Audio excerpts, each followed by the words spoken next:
3.6 variation. You may remember variation from algebra class. Direct variation looked like this: y equals k times x. And inverse variation was y equals k over x. And joint variation was like multiple directs. It was like y equals k times x times z. There were multiple variables there. Joint is like a direct, but it's like more than one direct. Now, the only thing different, I guess, here in this lesson is we're going to add in that these might be powers of x. So x to the nth power. So direct variation, y equals k times x to the nth. Inverse variation, y equals k over x to the nth. Joint variation, y equals k, x to the nth, z to the nth. So it's the same exact thing. It's just we're talking about powers instead of just variables. Okay.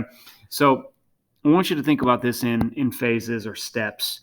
Okay. Step 1, write the formula. You're going to see some story problems, and you want to take it out of a story problem and make it just a formula, like one of these three. This one, this one, this one. Okay, so step 1, write one of these three formulas. Step 2, they're going to give you some numbers, so use those numbers to find the k value. Okay, then we're going to write the formula again. Same formula, but this time we're going to have k. So write the formula with k in it. And then use that formula to find the missing value. So we're pretty much going to follow that recipe for every single one of these problems in this lesson.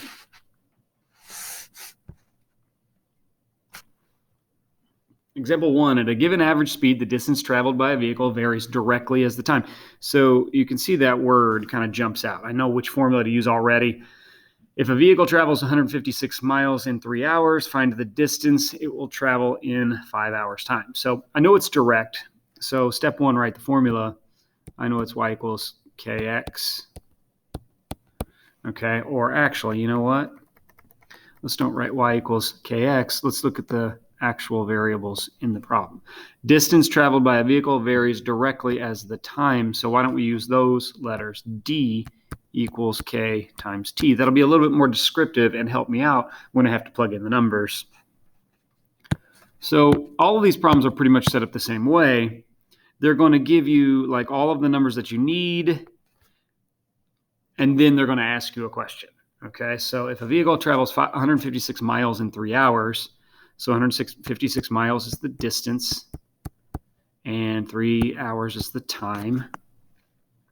We're gonna plug in the numbers right there. Step 2, use those numbers to find k. So let's ISO the k. 156 divided by 3 is, what is that, 52? K equals 52. So step 2 was use those values to find k. Step 3, we're going to write the formula again. All right, so write the exact same formula, except this time we know k is 2, not 2, 52. Why did I say 2? That was 52.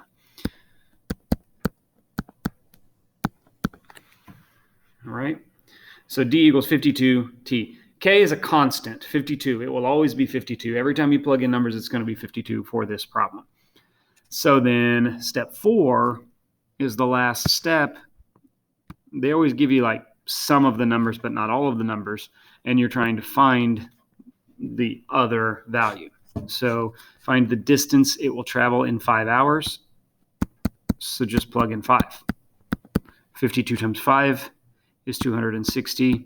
Make sure you put your units in there. 260 what? We're talking about distance. We're talking about miles.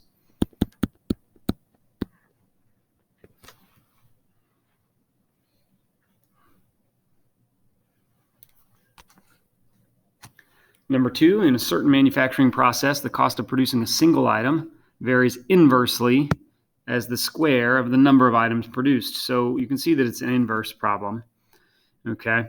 But I'm going to use a variable c, and it says the square of the number of items produced. So it's c equals k over, because it's inverse, and I'm going to say n squared right there. So it's the same thing. I'm just using the power though. And so that's step one. Step one, write the equation. Step two, use the values they give you to find K. So it says if 100 items are produced, each costs $150. So the cost was $150, and the number of items was 100. So we're going to have to, kind of cross multiply. K is going to equal 100 squared times 1.5 or 150. And that K value is 15,000.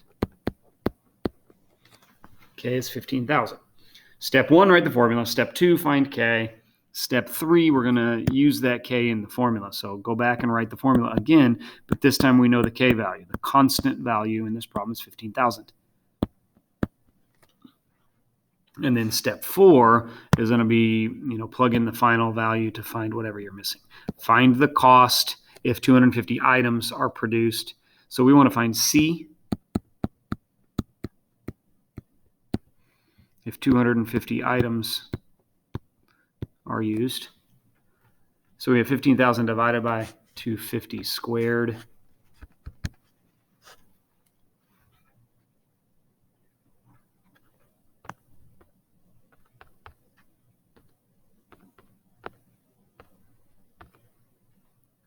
Equals 24 cents. 0.24, 24 cents. C equals 24 cents. That's the cost.